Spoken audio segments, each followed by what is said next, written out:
Meus irmãos, bom dia.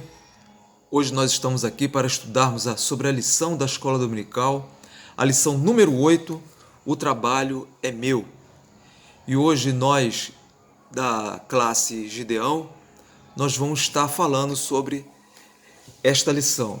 O irmão Márcio não vai poder estar conosco, por ele estar passando por um problema, tem que dar assistência à sua esposa, que sofreu um acidente doméstico, mas graças a Deus está tudo bem.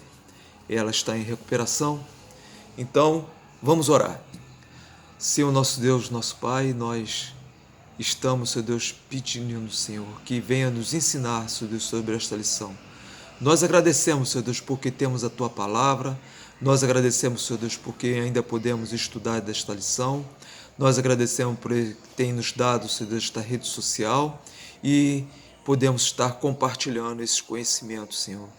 Em nome de Jesus agradecemos e nós pedimos. Amém. Pois bem, irmãos, esta lição, o trabalho é meu, vai nos falar sobre a visão do trabalho e a visão que hoje nós temos, que ao nosso redor, o mundo, vamos dizer assim, ele coloca sobre o trabalho, uma visão pós-moderna. Mas antes de tudo, nós vamos ver aqui na Bíblia como o trabalho surgiu, como nós temos conhecimento do trabalho. O trabalho, ele existe antes da queda do homem. Alguém poderia estar pensando assim, quem fez o trabalho, quem criou o trabalho? Foi Deus que instituiu o trabalho para o homem. Quando Deus colocou Adão lá no Jardim do Éden, em Gênesis, no capítulo 2, no verso 15, diz assim: tomou, pois, o Senhor ao homem e colocou-o no jardim do Éden para o cultivar e o guardar. Então vocês acham como é que deve ter sido isso? Cultivar e guardar. É um trabalho. É um trabalho. Então, desde o início, quando Deus criou o homem, colocou o homem também para trabalhar. Mas acontece que, com a queda do homem, quando entrou o pecado no mundo, quando entrou o pecado na raça humana, o sentido do trabalho foi também corrompido pelo pecado. E o pecado passou a ser assim muito pesado, né? Diz que do suor do seu rosto que ele iria trabalhar para conseguir o seu sustento. E nós vemos hoje que o trabalho, muitas das vezes, ele se torna enfadonho. Nós vamos ver isso, tá bom? E aqui fala que a revista, a lição, nos falam que o trabalho, na visão pós-moderna, que traz que o homem se tornou muito individualista, então trouxe duas coisas, dois pontos, né, que o homem se posiciona de maneira errada. Isso é o pecado na vida do homem. São dois extremos. Um extremo é a preguiça. O trabalho é meu, então eu não vou fazê-lo. Isso é um extremo. E o outro extremo é o vício no trabalho. O trabalho é meu, então eu vou mergulhar nele. Então nós vamos aqui estudar nesta lição esses dois aspectos, esses dois extremos sobre o trabalho, uma visão errada sobre o trabalho. O ponto número 1 fala: a preguiça mata. Gente, não vamos assim, quando nós falamos em trabalho, não vamos pensar que tudo é a mil maravilha, que não é, né? O trabalho, ele é penoso muitas das vezes. Então nós vemos que dificuldades e complexidades inerentes a cada profissão. Então cada profissão, ela é penosa. Então nós vemos que tem certas profissões que traz uma coisa que traz muita dificuldade, se torna penoso, ele se torna assim, quando ele sai de casa, você fica, né?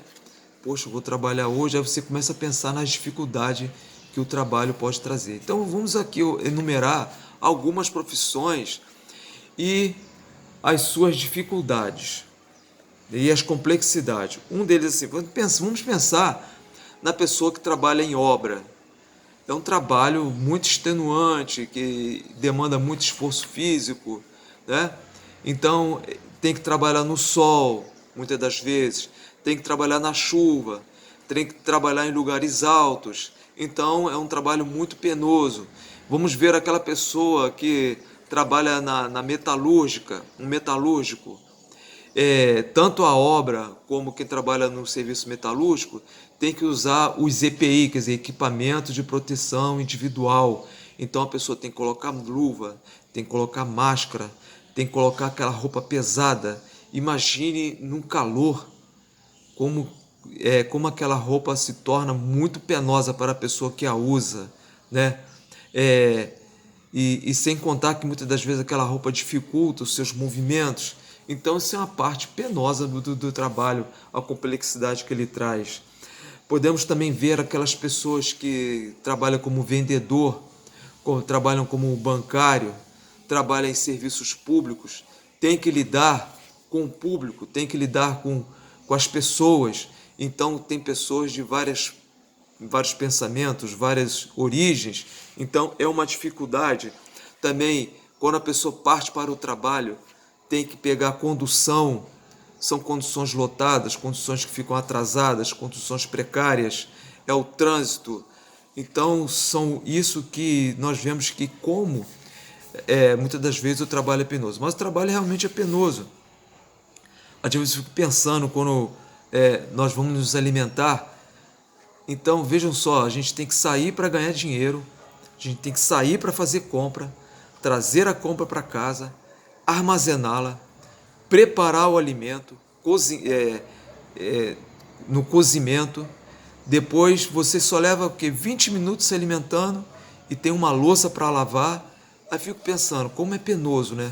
Só para se alimentar. E várias outras coisas. Manter a higiene, né? E várias outras coisas nós vemos que como é penoso assim a nossa sobrevivência. Mas isso tudo é fruto do pecado, é aquilo que Deus falou a Adão lá no Jardim do Éden e vem até nós. Mas isso, a Bíblia fala que nós temos, a Bíblia nos ensina que através do suor do nosso rosto é que temos que ganhar o pão. Então é bíblico. Em Provérbios, o autor aqui fala em Provérbios 21, 25, fala que o preguiçoso, ele deseja ter alguma coisa, mas nunca vai conseguir, porque ele não sai do seu estado de preguiça, né? A revista fala aqui também sobre aquelas pessoas, ele fala assim do VASP, vagabundo sustentado pelos pais. VASP, vagabundo sustentado pelos pais. E eles falam que muitos têm mais de 40 anos até e vivem ainda sendo sustentados pelos seus pais. Então eles falam, muitos até falam assim, muitos filhos maiores falam assim, eu não pedi para nascer, então meu pai tem que me sustentar muito. O autor fala aqui que tem acertos e erros nessa fala. O primeiro acerto que ele fala aqui, que não pedimos para nascer. Isso é uma coisa errada a pessoa pensar nisso, falar uma coisa dessa, que ela não pediu para nascer. Mas o Salmo 139, no verso 13, fala que não foi os seus pais que determinaram que você nascesse, não foi os pais que determinaram que eu nascesse, foi Deus. Eu nasci porque Deus quis. Então, um filho não pode indagar isso a seu pai, eu não pedi para nascer. Ele tem que perguntar a Deus, né? O verso 13 do Salmo 139 diz assim: pois tu formaste o meu interior, tu me teceste no seio da minha mãe. Então foi Deus que determinou que você nascesse. Então não é certo uma pessoa falar isso. Isso é uma coisa ingrata perante Deus. Deus deu a vida à pessoa, né? E agora a pessoa fica indagando, por que eu não pedi para nascer? Acerto 2. É dever dos pais sustentar os filhos, mas não os filhos que se tornam maiores, né? se tornam maiores. Fala aqui, nós vemos aqui um exemplo da natureza, que a criação, eu fico observando a criação de galinhas, né? A galinha cuida dos pintinhos, defende, chama eles quando acha comida para eles comerem, mas chega um certo tempo que os franguinhos vão crescendo, a galinha até bate para que eles vão embora e cuidem de suas vidas. E assim a natureza nos mostra com várias espécies de animais. Né? É um exemplo para nós. Então não é para que a pessoa fique pensando que os pais têm que sustentá-los. Não. Ele tem que ganhar a sua vida, tem que partir para o seu sustento. Ele não pode ser preguiçoso. Nós estamos numa sociedade e cada um de nós temos que participar dela. Quando nós saímos de casa, desejamos ir para algum lugar, nós pegamos uma condução.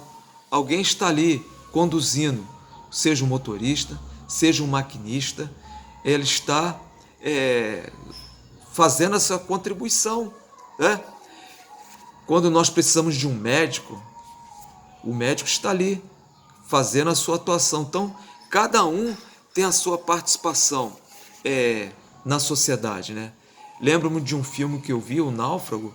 O náufrago, ele estava como diz o termo, né, náufrago, o avião caiu e ele teve que ficar numa ilha sozinho, sem ninguém. Em determinado tempo, ele ficou com uma dor de dente. E agora? Se está numa sociedade, ele iria no dentista, iria resolver sua situação. Mas ele ficou com uma dor de dente muito forte e ele teve que se virar. Ele pegou uma bota, amarrou seu dente numa linha, colocou numa bota uma pedra e arremessou a pedra longe para arrancar aquele dente. E ele desmaiou de dor, vindo acordar só outro dia. Vejam só, porque estava sozinho. Então é assim, e na nossa vida em sociedade. Alguém fez a nossa roupa, a energia elétrica chega ao nosso lar porque alguém zelou para isso, a água, o alimento, e nós participamos de alguma forma na sociedade. Então, se alguém é preguiçoso, ele está como um parasita. O parasita suga, ele não trabalha, ele pega, ele se coloca num outro ser vivo e fica sugando o outro ser vivo. Então, não é isso que Deus quer para nós, né? No Provérbios, no capítulo 6, nos fala de que é um parasita, né? Do que é um preguiçoso. Ele fala vai ter com a formiga, ó preguiçoso, considera os seus caminhos e ser sábio. Então, assim, como nós falamos, a natureza nos dá o exemplo de que nós não devemos ser preguiçosos, que nós temos que contribuir com a nossa sociedade de alguma forma, não é? E, infelizmente, o preguiçoso, ele só sonha em ter as coisas e nunca terá, porque ele não trabalha. Então, não é isso que... não foi para isso que Deus nos fez. Deus fez o trabalho e o trabalho é uma bênção para cada um de nós.